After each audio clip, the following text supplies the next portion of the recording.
ലോകത്തോട് വിട പറയുമ്പോൾ അവസാനം പറഞ്ഞ വാക്കും അതാണ്, അസ്വലാ അസ്വലാ അസ്വലാ, നിസ്കരിക്കണേ നിസ്കരിക്കണേ നിസ്കരിക്കണേ സ്വല്ലല്ലാഹു അലൈഹി വസല്ലം.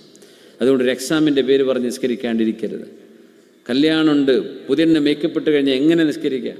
ജോലിക്ക് പോകുമ്പോൾ മേക്കപ്പ് ഇടുന്ന ഒരു പെണ്ണിനെ വുളു എടുക്കുമ്പോൾ മുഖം കഴുകാൻ പറ്റൂല.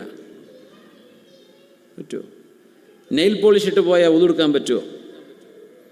നെയിൽ ഫിക്സ് ചെയ്ത് പോയാൽ വുളു ശരിയാവുമോ? ശരിയാവില്ല. ഈ പോളിഷ് മേക്കപ്പൊക്കെ ചുരണ്ട് കളയണമെങ്കിൽ തന്നെ എന്തൊക്കെയോ ലിക്വിഡൊക്കെ ഉപയോഗിച്ചിട്ടേ പോവുള്ളൂ എന്ന്, അല്ലേ? വുളുഇൻ്റെ വെള്ളം ചേരുന്നതിനെ തടയുന്നത് എന്ത് ദേഹത്തുണ്ടോ വുളു ശരിയാവില്ല. വുളു ശരിയായിട്ടില്ലേ നിസ്കാരം ഓട്ടോമാറ്റിക്കലി ബാത്തിലാണ്, ഹറാമാണ്. വുളു ശരിയാവാതെ നിസ്കരിക്കൽ ഹറാമാണ്.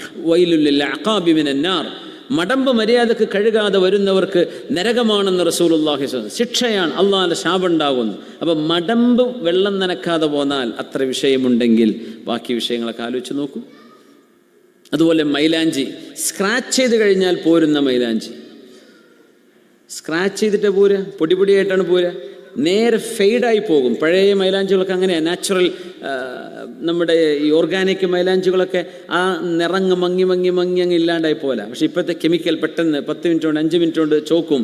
അത് പിന്നെ സ്ക്രാച്ച് ചെയ്തിട്ടാണ് പോകുക. സ്ക്രാച്ച് ചെയ്ത് പോകുക എന്ന് പറഞ്ഞാൽ സ്കിന്നിൻ്റെ മുകളിൽ ഒരു ലെയർ വന്നിട്ടുണ്ട് എന്ന് അതിൻ്റെ അർത്ഥം. അങ്ങനെ ലെയർ ഉണ്ടെങ്കിൽ ആ ഭാഗത്ത് വെള്ളം ചേരില്ലല്ലോ. വെള്ളം ചേരാതിരുന്നാൽ വുളു ശരിയാവില്ല.